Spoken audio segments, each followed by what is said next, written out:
What a privilege to be part of the Free to Learn virtual conference. My daughter was home educated, and she has 7 of her own children now that she is doing home education with. 2 of the oldest ones are busy with this recording. When we speak about an empowered family, we need to understand what it is that God meant with the household. What are we supposed to do? We are growing adults, not children. We are actually growing adults. We are cultivating the entire person to be Christ-like and to prepare them for good service for this world. The education process is then a process of teaching and learning, physical, morally, and spiritually. We bring our children to maturity. They reach their potential, and it means they develop what is inside of them, their internal resources, and then they are using it in community. So our primary objective then is to raise a child in such a way that community will be strengthened. We are sending them out from our homes into this world to be an asset to this world. The parent is sacredly able. We are protecting the vulnerability of the child, and then we are training them and we teach them to have grit. It is now proven by science. Brené has proven that these factors, the vulnerability of the child and the fact that they have grit, are much bigger indicators of success than symbols and talent. So, what happened? God said that He made the parents, and they are sacredly able. It is the first institution that He brought about. Before government, before the church, before Israel, He put in place the family. And He said, in this family, this is where you will learn how to become people. Everything that the parents need, they have in themselves. We're raising adults, not children. Our children are anchored. They are grounded here in the family. They have a feeling of attachment, of bonding. They learn empathy. Neurologically, they get wired for real life in our family. They learn belonging, worthiness, and competence. It's like a tripod with 3 legs. It needs to stand stable, and all 3 of those legs need to get equal attention: belonging, worthiness, and competence. If we pay too much attention on competence, our child will be an overperformer, and we will have too high expectation.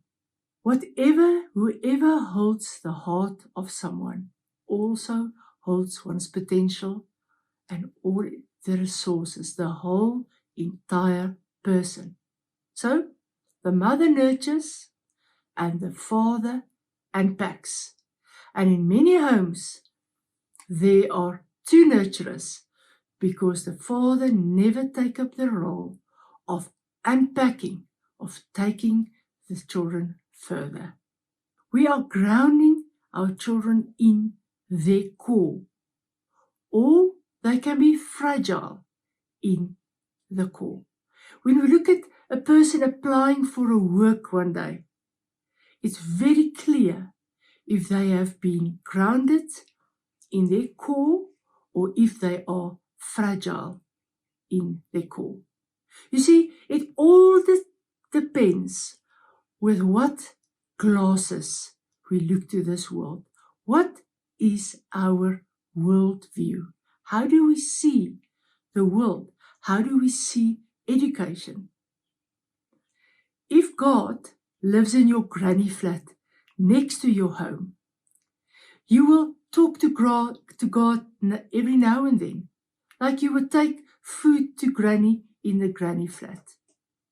But if God lives in your main house, He is the determining factor. He determines what you want to accomplish with your education. So, it is then to find the will of God for your life and for your child's life. I believe it's basically impossible to do this task without God being the determining factor. The fear of the Lord is the beginning of wisdom. So the family, from God's perspective then, is the safe place. This is so much more understandable during this time of lockdown. Because in the past, if you would talk to people and say, you need to take the responsibility for the education on your own shoulders, they would say, no, I can't do it. But suddenly we are all forced to do it. And guess what? We actually can do it. So the family is sacredly able. The parent is sacredly able. They are the first educators. And then we are protecting the vulnerability of the child. Now, vulnerability is the birthplace of all empathy.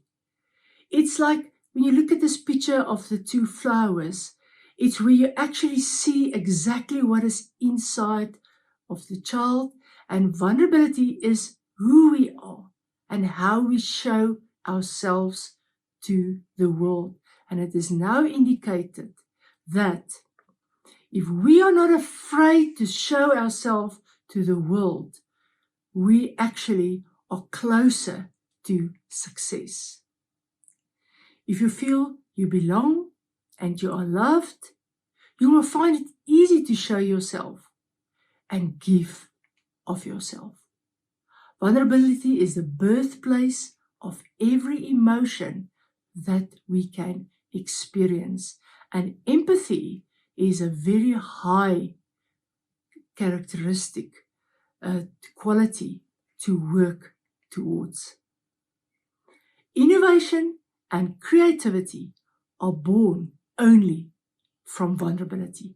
If you are willing to take a risk and to make a fool of yourself, you will accomplish high qualities, high pursuits.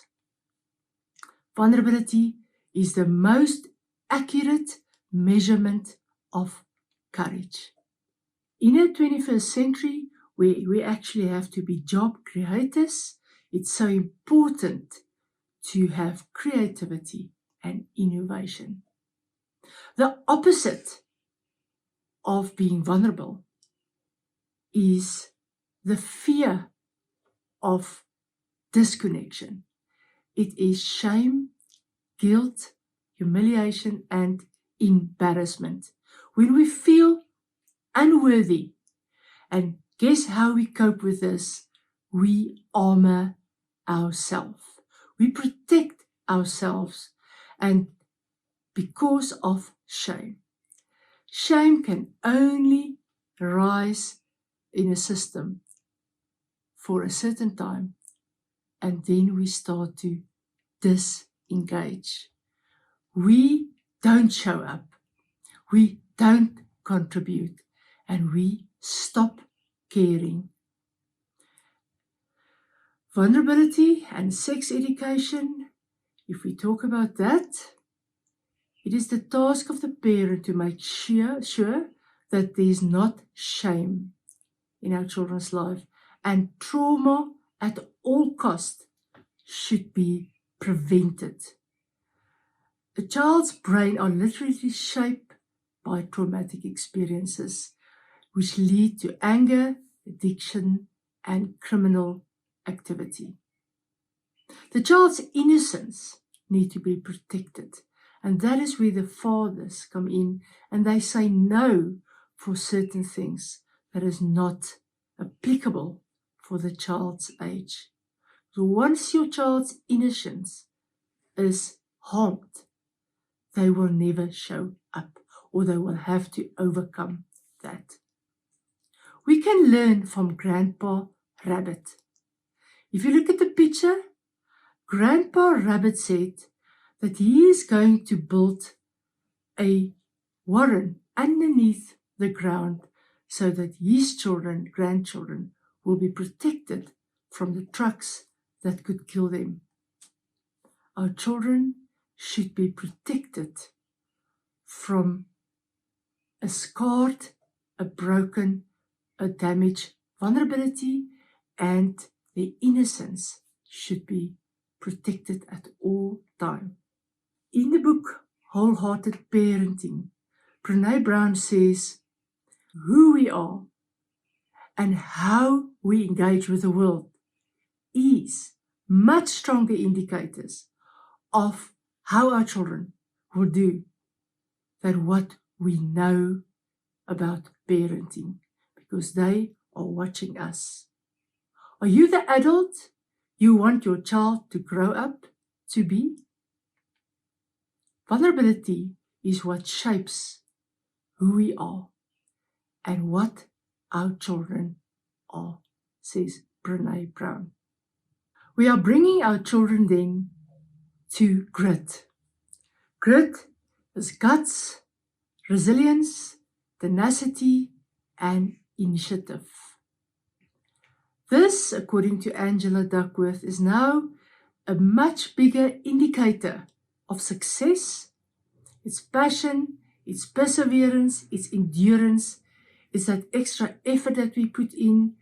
And she has tested this with 16,000 young army men. And she looked at their talents, their symbols, and she found that nothing compares with grit.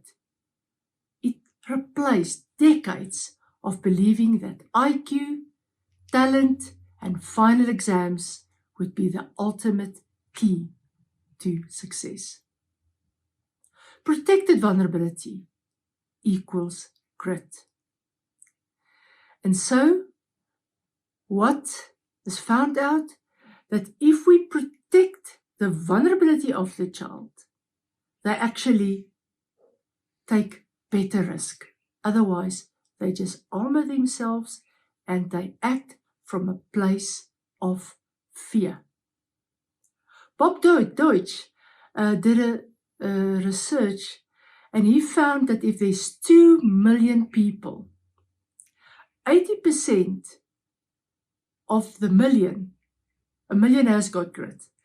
80% of the million that hasn't got grit can learn grit through the right type of training and expertise. And we learn grit by children learning guts, resilience, tenacity, and initiative.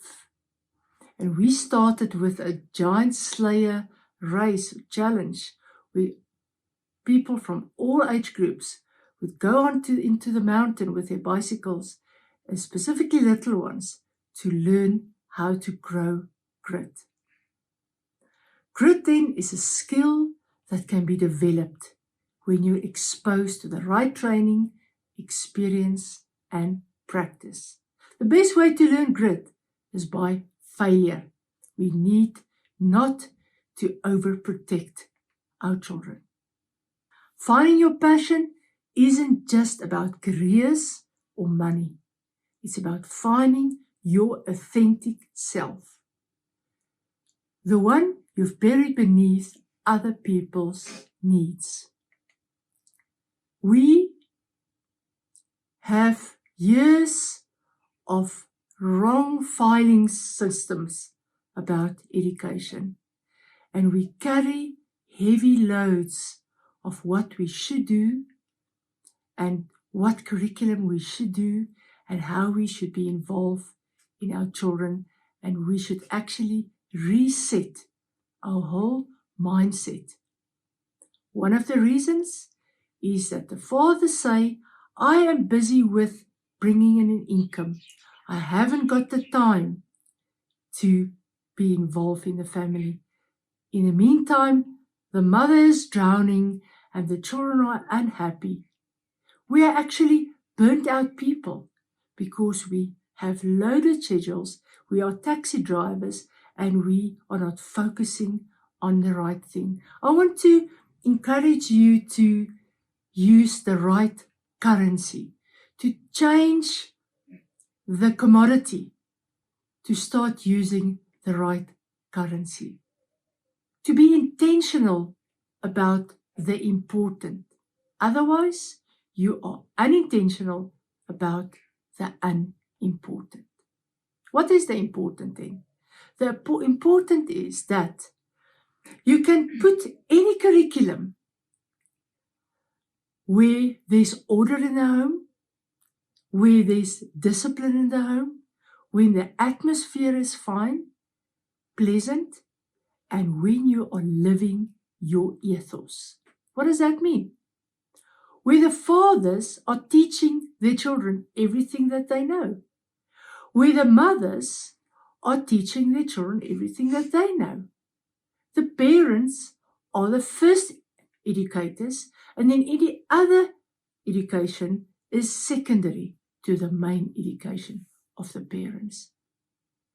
And so, if the father is a camper, or he's a farmer, he's a storyteller, he's good with his hands, whatever he's good at, he's teaching that to his children. That's called the hidden curriculum or the ethos of your home. Everything happens around our kitchen table, in our houses. That's where there's close association, there's correction, there's collaboration, there's understanding. There's also missions where we actually teach them to be sent out to other families and other people. We need to break the mold of past beliefs and practices that are putting a hold on human capacity. Will your child be successful, or will your child be significance? Will you be a successful or a significant family? Remember, we are cultivating the entire person to be Christ-like, to prepare them for good service for this world. And what we need to get rid of is fear. Ken Robinson speaks about we need to find what is the human capacity. We must optimize in that. We need to recognize, encourage, facilitate, and stretch our children. We get this child in his nature, we nurture the child, and then we send them out. How do we do it? We do it through the hand, heart, head principle, and it needs to get equal attention. Hand, heart, head. By the age of 14, they should know what they want to do and what they don't want to do in life. Head means they can learn for themselves. They can find information, they can talk about it, they can give it back. Anyone that has learned how to learn can learn anything. You learn how to learn. If you can do research, you can get information, you can give it back, you know where it fits into society, and you actually can have critical thinking. Heart means that your heart's been stretched, you've learned servitude, you do skills without payment, it grows your character, it grows your attitude, you have attitude, character, behavior, so that you can be trusted. And so any circumstance that the children are involved in is teaching them that. Hand is when they learn entrepreneurial skill, and that is where they would get their money from. And you use the industries that the children are gifted in. A research of 75 years showed that what is the indicator, according to this Harvard study, is that we need to have a roll up your sleeve and do it attitude. When a person has that attitude, they can be used in any situation in life. So our task is then to find the raw material that's in us. What did God put into that life? Does the child see it as a waste? Do they see that they've got something to offer to this world? If they see it as a waste, they will be dropouts, they will disengage, they will have low self-esteem, and there's limited employment to those who don't succeed. Find out who's your child from a young age and make sure by 14, 15, 16, they know what is their raw material and they sit nicely in their skin. They don't just learn about reading, writing, and arithmetic.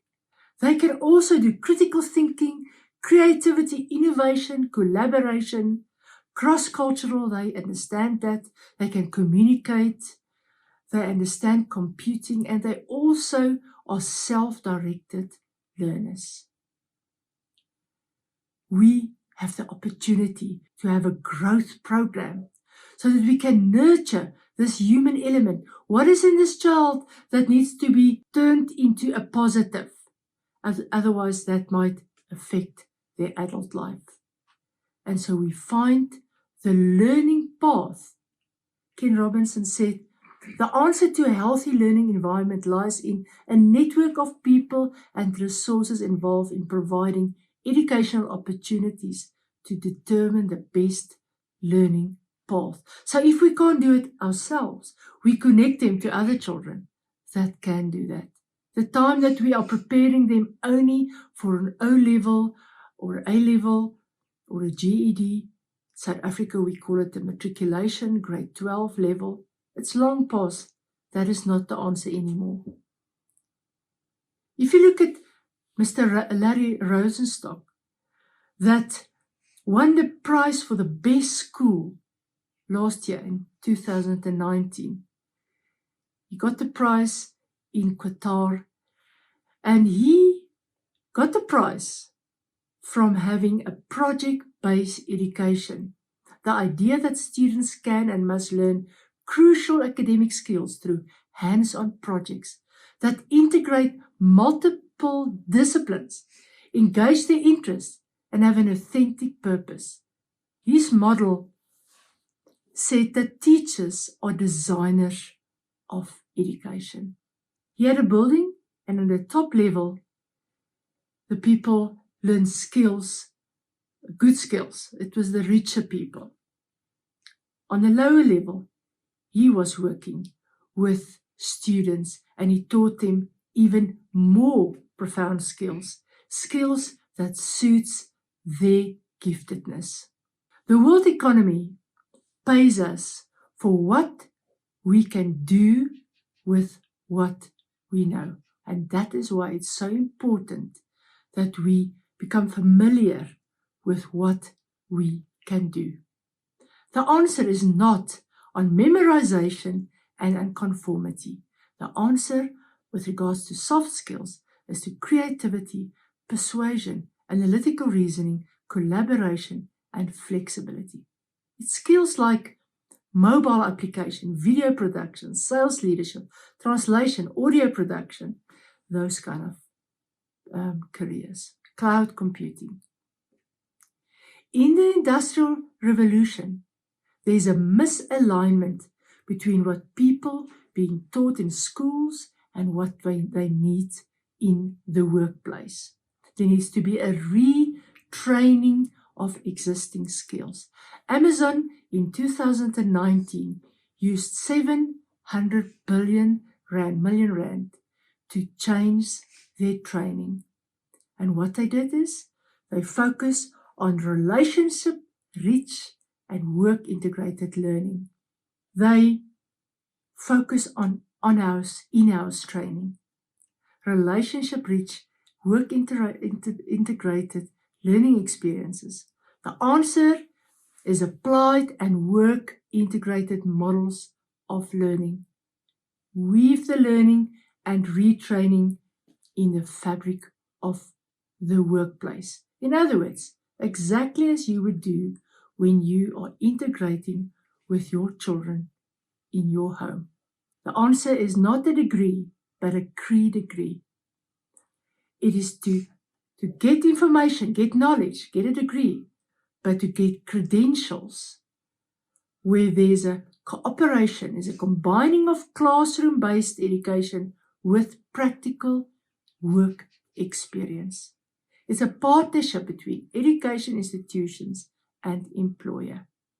The emphasis is on critical thinking, skilled communication and collaboration, plus industry-relevant skills, example, data science and coding. No one system can train us for the unpredictability, the technological regression and disruption. It's rather focus on campus-based, project-focused institution or online programs such as e-learning, Coursera, Udemy, and Allison. Parents need to have a testimony. Parents need to know that they are on the right track. Parents need to be able to stand in court, stand in front of people that is doubting what they are doing. They need to speak for themselves. And Uncapped education gives a tool to parents. It says, we can act in the interest of the child. We have a worldview that's protecting the vulnerability of the child. We know the child. We grow the child. We choose curriculum to support the learning path of the child. We don't just do standardized testing, but we give evidence of true learning. At a young stage, the child is already put into place, already know what they want to do. There's a job placement at an earlier stage, and then further learning that is more in line with the passion of the child. Yes, they will get certification, but they are rather lifelong learners. Uncapped education then is an educational design with the aim to develop children in an unrestricted environment. It has an intention to remove all restricted schemes in learning. It's enlarging the margin of growth. It's a proposal to bring the youth through so that they transform societies. It's a policy in education for South Africa, for Africa and worldwide, specifically to help special needs and orphan. It is a strategy to rebuild society. Any parent can do it.